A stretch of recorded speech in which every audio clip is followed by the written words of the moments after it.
All right, guys, welcome back to another Big Buck Blueprint. We've got Dylan Wallace from Mississippi.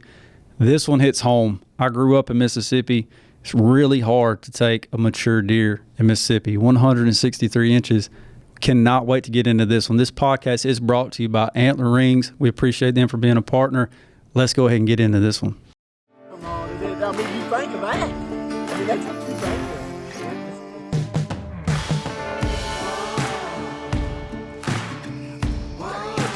Boy, give me 5, boy.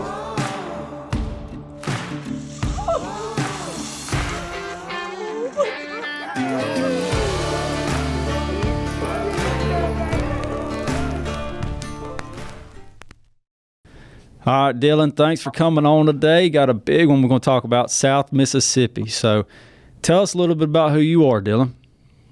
I'm Dylan Wallace. I'm from Columbia, Mississippi. I play baseball for William Carey University, and I'm a huge deer hunter, and that's my passion. Heck yeah, dude. What year are you there in college? I'm a 2027.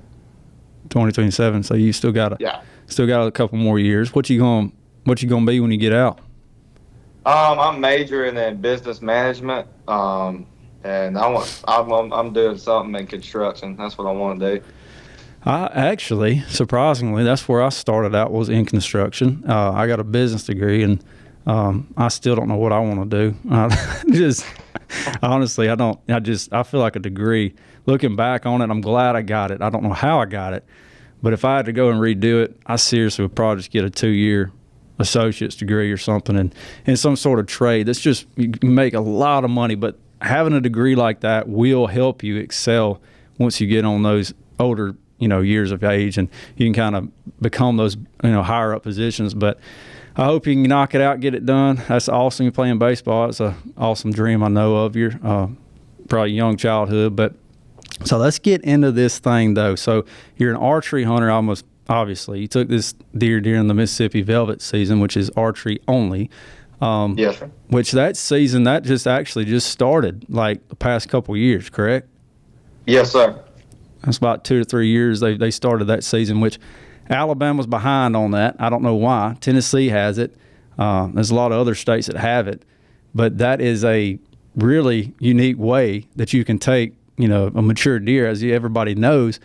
When they're in velvet, there's so much, patternable, I guess you say. But as soon as that velvet comes off, it's just like a light switch. I mean, it's so hard to get them. But yeah, that's awesome. Mississippi opened that season up. I wish they had it here in Alabama, because I would definitely be capitalizing on that. But I drive up there to Tennessee and try to do it up there as much as I can. But I've actually got family land in Mississippi, but I've never done it. I don't know. I've never drove over and hunted that family land and done the velvet season, but it's a pretty cool season they got. So that's when you took this deer, but 163 inches. Let's just kind of roll in it. Let's talk about it. So this property you got, what is this? I know it's private. How many acres you got there? It's, I believe, I think total it's 1,300 acres. It's it's on 2 sides of a road. I think it's 700 on one side and 600 on the other. Yeah. I was on the smaller side. It's got better timber on it, and the other side's more cut over. But yeah, it's there's a lot of hardwoods on it and a lot of pines. But yeah, it's a good spot. And hardwood, and acorns dropping that time of the year, I'm assuming, right? Yes, I got in my stand. Let's see, it was in a bottom. I was walking to the stand, and there's sawtooth acres everywhere. Yeah, that's what them deer are on that early season, I know. So let's get into this thing. 163 inches of antler, but he's got points everywhere. Just an absolute freak. Was this a deer that you had on camera? Did you know he was in there, or what? So I got him on camera in July. Let's see, it was at the end of July. We were sitting in a Mexican restaurant eating, and my dad, we got the Tacticam reveals, and they get sent to our phones and all. And we were sitting, me, my dad, my family. We were sitting at the restaurant, and my dad's sitting across from me. Looks at his phone and just goes, "Oh my God!" Yeah. I said, "What is it?" He just went, "Oh my God!" I was like, "What is it?" Well, he flips his camera around, and it's him. And I'm like, "Oh my gosh!" Yeah. It was the most freakish thing I'd ever seen in these woods. And we turned it into a video. It was raining and thundering and lightning in the background, and he was just Awesome. looking around, and we were like, "Oh my God, that's the biggest thing we've ever seen." Yeah, I mean, and like just so people know, I mean, I grew up. That's where I killed my first deer. Grew up there in Hutton, Mississippi. I know you too, Dylan. But it's like 163-inch deer there is like seriously 220-inch in any other state in the Midwest or so. I mean, Exactly. that's a jaw dropper. You don't see them. I mean, you see 115, 120-inch 8 points, and your common 9 and 7 and 6, and there's not really that type of character that's in whitetail in this part of the country, but they happen, and so that's awesome. So was that last year? Was that this year? It was this year. This year, okay. So obviously planning right then instantly, how the heck can we kill this deer? Exactly. So where I had a picture of him at, so for some reason that one spot has been the honey hole for past 5 years I've been hunting it. And I've killed 2 deer. I killed a 9-point and a 135-inch 11-point coming out of the bottom next to the food plot. So I instantly thought, I mean, every big buck I've seen has come out of that bottom. So I said, I know that's where he's coming from. And every trail cam picture I had, he was coming across the field from the bottom. Right. And I said, that's where he is. So we went down in there. We put a camera up just to see if we were right, and we were. It was him and 2 other bucks. They were walking that bottom every single day. Man. And we knew that's where we were gonna have to set up. Man, that is so. What do you think, though? I mean, do you think that he just blew up? Do you think he was just a regular old 9-point, 10-point, he just blew up, or do you think he just came in on you? I'm gonna be honest with you. The deer was 3.5, 4 years old. Holy cow, man! So he could have gone last year. He could have been something that looked cool or neat, but you really didn't pay a whole lot of attention to him. I think so it was January, I think it was like January 7th, I had a 10-point come out. And I'd been watching this deer on camera, of course, but he come out and he was like 5 yards from me. And he walked right up under me, walked across the food plot, and I was like, dang, that's a pretty deer. And at that time, he was probably 120 inches, 115 inches. And I knew he was young, and I was like, there's no way I can shoot him. Yeah. And then this year I get that deer I killed on camera. That's the only deer I could think of it being. Man. Because there was nothing. I had cameras up all over that place. There's nothing like that out there. Like I told you before we got on, I feel like I've recorded 8 of these. I truly have in the past like 2 weeks.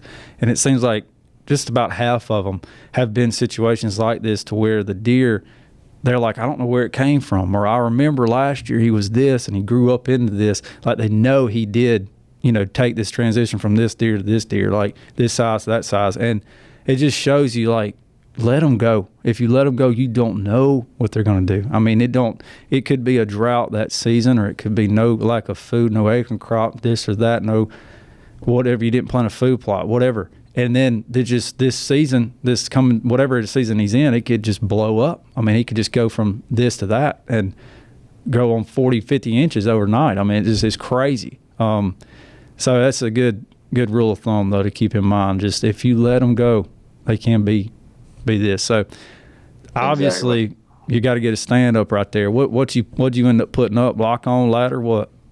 I put on my Millennium lock on. Oh, sweet. I had it out at my house, and I had a good spot at my house, but I was like, I got to take it down and take it out here. So I went and I put it up. So I put it up probably 70 yards from the big food plot. Right. And so I like to stand up when it gets about that time, and where I put it, I could stand up, turn around, and I could see the whole field behind me in case there was anything in the field. Right. And then down in front of me, 15 to 30 yards, there's the bottom in front of me. Right. And it was just a perfect spot, great cover. I mean, you just couldn't beat it. About the deer, I mean, obviously, was he daylighting? Was he more in the evenings? Was he nighttime, or what was he doing?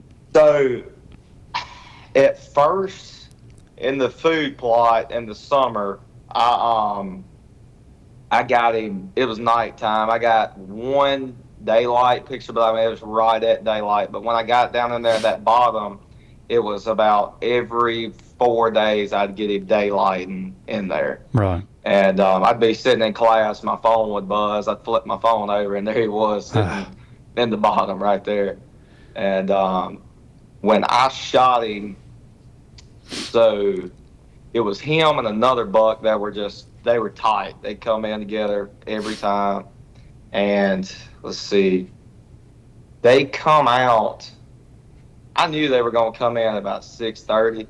So I went ahead and popped up, and sure enough, they just like came walking right in. And it's so, like I said earlier, it's like you can pattern them so well during that velvet season. And was this the first sit of that? Because I know it was a 3-day hunt that you guys have. It was a 3-day hunt. It was my third sit. Wow. So I timed it out. So I got a picture of him the evening before. He was in there at 7. Right. And my camera went dead. He was the last deer I had on camera. My camera went dead. I said, crap. So I went in. I left baseball that Friday, drove all the way out there, got ready, walked to the stand, and I didn't see nothing but, I mean, there were coons walking up under my deer stand. That's all I saw the first day. Power, penetration, and higher velocity combine to make the new Easton 5.0, an ultra-lightweight, micro-diameter hunting shaft, perfect for bow hunters, engineered on a brand new 5mm AccuCarbon platform. It can be configured to offer maximum speed, or can be built with weight up front for extreme accuracy. Each 5.0 is guaranteed to have virtually perfect consistency. Punch your tag with the industry's most versatile arrow. Experience the all-new Easton 5.0 today. I was sitting there the third day, and I had two more coons walk out under me, and I could hear them walking through the leaves and stuff. Well, I went ahead and stood up at 6:30. Yeah. And I hear something walking. I'm for to see a deer. Yeah. I just know that I noticed the deer, and I see something in the corner of my eye. It's real thick to my left, and something keeps walking out. I see it. Dang coon. I said, crap, here comes the family of coons. And I heard something else walking, and I look, and there he was. And he was at 15 yards. And I went, oh, my God. My heart sank. I froze up, and he is literally 15 yards from me, just walking out as easy as he could go. And my bow's hanging up. I go to reach for my bow, and I hear something else walking. I look, and it's the other buck with him, and he's a 130-inch 9-point. Oh, wow. And he's right behind him, and I'm like, crap. And he's looking dead at me. Well, my bigger one, he's walking. He's keeping on going, and that 9-point puts his head back down and starts walking. And I grabbed the bow, and I immediately reached back. When I reached back, my dang arm hit the tree. Yeah. So I couldn't reach all the way back. So I just lean up at my tree stand, and finally I pulled back, and I let it eat. And I heard him hit. I heard it hit. A mule kicked, and he took off running. And it wasn't just a second, and I hear just a giant crash. And I said, yeah, he's dead. Man, that is so cool. Was this your first velvet deer? This is my first velvet deer, my first buck with a bow. No way, dude. First buck with a bow? It was. Wow, man. That is freaking awesome.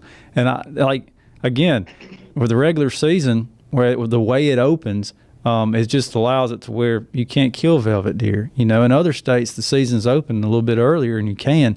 But like the traditional season, like for us even, it's in Alabama. It's the same way. It opens today, actually, the 15th, and they're all out of velvet. It's so hard to kill them in velvet. So that's another good thing about that velvet season is you're able to take one in velvet, which is a dream of mine. I've never even taken one, and I know it's a dream of a lot of hunters.